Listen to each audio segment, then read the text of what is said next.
The Parker 51 aromatic was introduced in 1954, 5 years after the Vacuumatic. The barrel and the shell are made of Perspex, which is a trade name for lucite and early plastic. The arrows normally have an O-ring between the filler and the shell, but the early models didn't. This is a Mk1 and it doesn't have the O-ring in it. The model was produced in 12 different colours for the US market and 4 for the UK market. The Mk1 has a rounded barrel end. As you can see, it was standard until the 1960s. When the Parker 61 was launched, 1956, it had a modified flattened barrel base, quite different than the 51, you can see. And that base influenced the Mark II model of the Parker 51, and they had that similar type base on it, on the Mark II. I'll pop that away.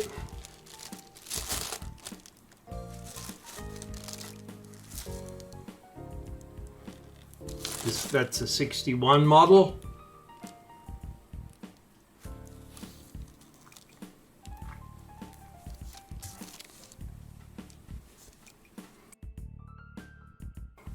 It's a capillary fill model. I'll be doing a video on that soon. Now back to the 51.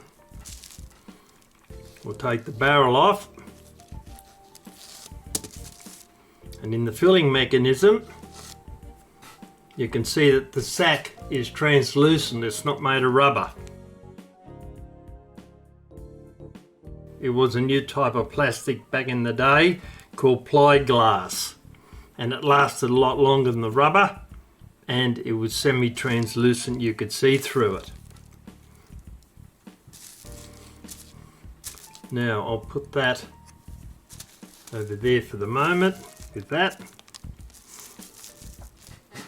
we've got some slight marks on the shell and a little bit of scuffing, not deep, just a tiny little bit on the barrel.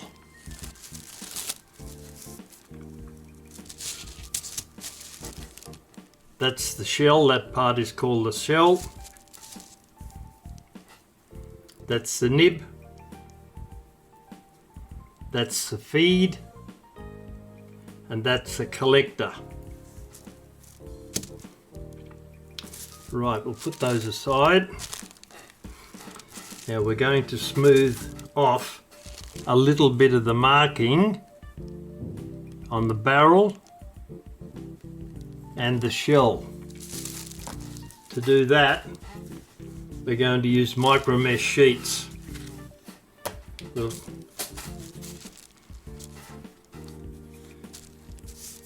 Because the marks aren't very deep, they're just quite shallow, we'll start off with the 4000 mesh. If they were a little bit deeper, I'd start off with the 3400 mesh. Just hold it between a thumb and finger, and then just very lightly rub up and down the length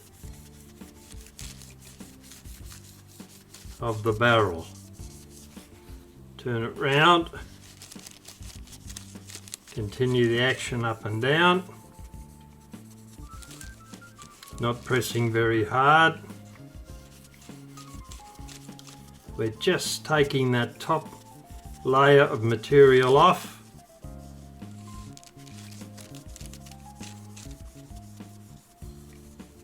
Roll around on it. Have a look at the end bits here.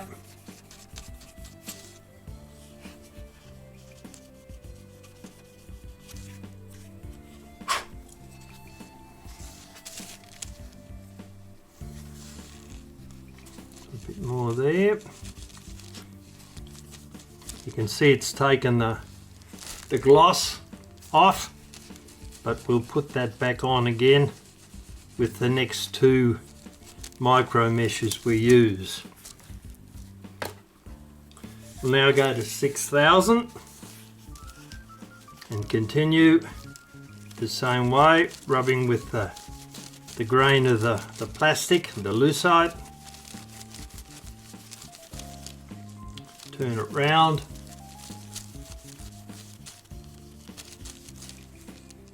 Holding it lightly and rubbing the full length.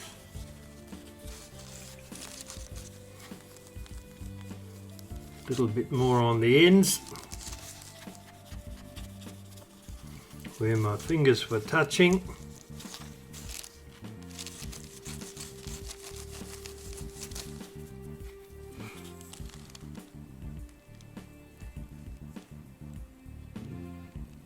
Yeah, that's removed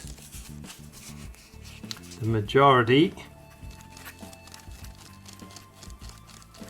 of those minor scratches.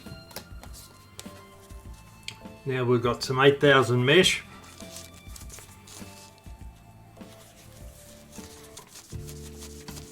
To rub over the barrel.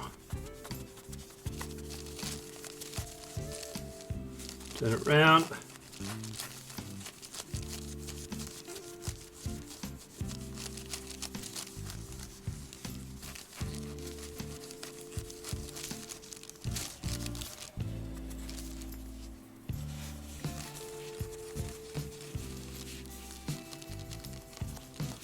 Down around the end of the barrel.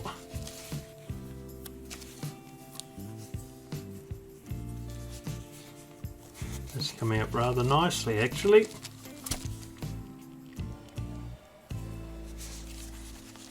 Yes, that has removed those tiny little scratches, just normal wear and tear. The pen's about 70 years old since it was released, so you'd expect some wear and tear on it over that period of time.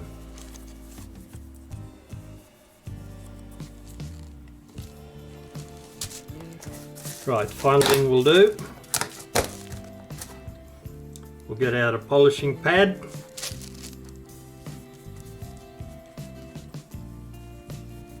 and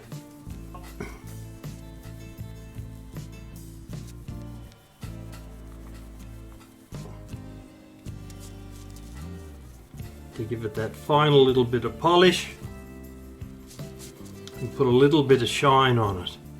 We don't want to overshine it because the barrels and the shells were never shiny on the original models, so we don't want to tart them up so it looks unnatural for a Parker 51.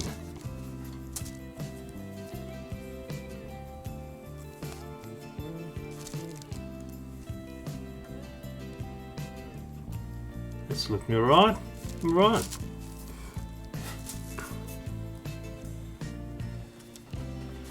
Now I'll do the same for the shell.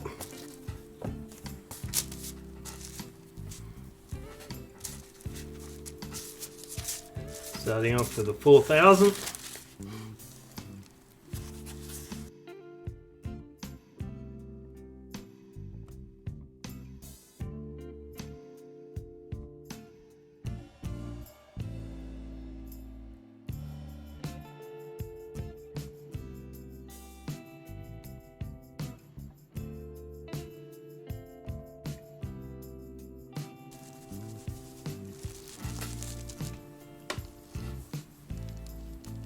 Have a look and see what we got.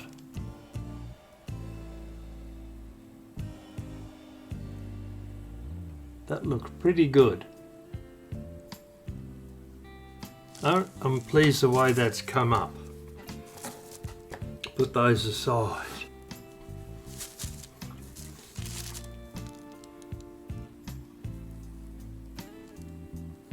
The cap looks pretty good. No dents in it, which is unusual. They tend to have. I'll give that a very light rub up with a polishing cloth. You don't want to remove the gold plating on it.